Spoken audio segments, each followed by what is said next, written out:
Tulong tulis dengan di buku kita nak kena tulis nama kawan, alamat kawan kami ngantar kau nak tulis.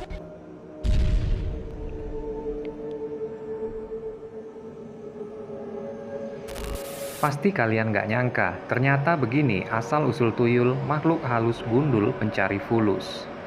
Tuyul dalam mitologi masyarakat Jawa adalah makhluk halus berwujud orang kerdil atau anak kecil dengan berkepala gundul. Tuyul adalah makhluk gaib yang lahir dari mitos Nusantara.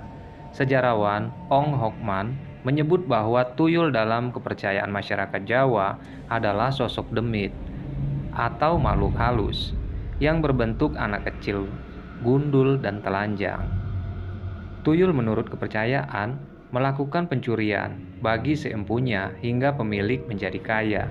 Tutur Ong Hokman, mitos soal setan gundul pencari uang sudah ada sejak tahun 1890-an. Namun istilah tuyul baru muncul sekitar tahun 1929 setelah krisis ekonomi depresi besar.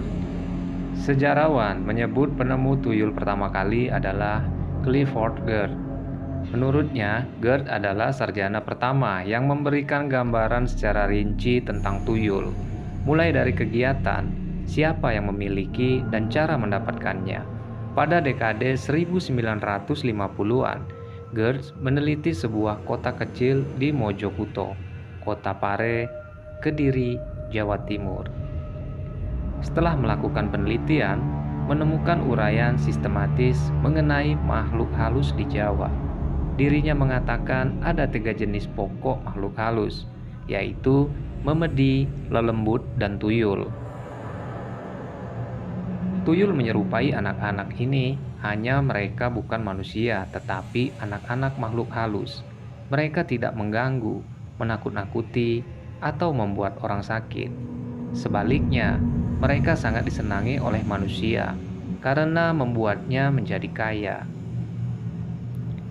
Di sini, hantu penghasil uang yang dimaksud adalah setan gundul.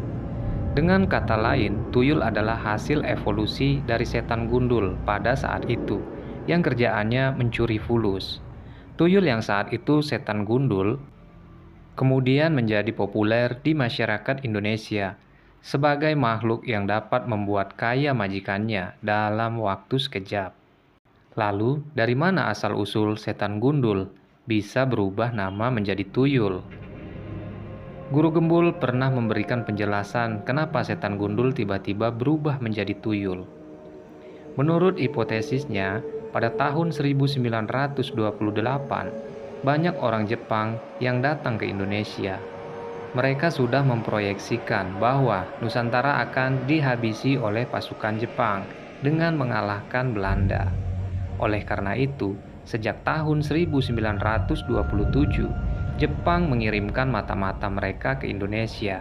Padahal sebelumnya mereka telah kontak dengan orang-orang Korea. Jadi, sejak tahun 1927 itu, mereka mengirimkan mata-mata ke Indonesia. Padahal mereka sebelumnya telah kontak dengan orang-orang Korea, ucap Guru Gembul. Dan di Korea itu ada hantu pencuri uang, namanya Doyul. Doyul itu dalam terjemahan, dalam berbagai translasi dari Korea ke Jepang, dari Jepang ke Indonesia, kemudian berubah menjadi tuyul. Nah, dari situlah tuyul muncul menggantikan setan gundul dan populer hingga sampai sekarang. Di sini juga Nurman Kholis dalam penelitiannya yang diterbitkan dalam jurnal Lektur Keagamaan menyebutkan itulah tuyul muncul pada tahun 1929 bersamaan dengan terjadinya krisis ekonomi dunia. Kondisi tersebut membuat rakyat miskin semakin bertambah dan menyebabkan terjadinya kerusuhan, pencurian, perampokan yang marak di kota-kota maupun di desa-desa. Nurman mengatakan, memelihara tuyul sebenarnya bisa membahayakan pemiliknya karena keinginan makhluk gaib ini harus dipenuhi. Jika tidak, dia akan marah. Pemilik tuyul juga harus memberi imbalan atau tumbal dengan memberikan manusia sebagai korban. Dan ternyata itulah asal-usul nama tuyul atau makhluk halus yang gundul bernama tuyul. Mungkin sahabat semua lebih lagi memiliki pengetahuan tentang mitos tuyul ini. Dan boleh sahabat semua komen di bawah. Terima kasih untuk sahabat semua sudah bergabung di channel ini.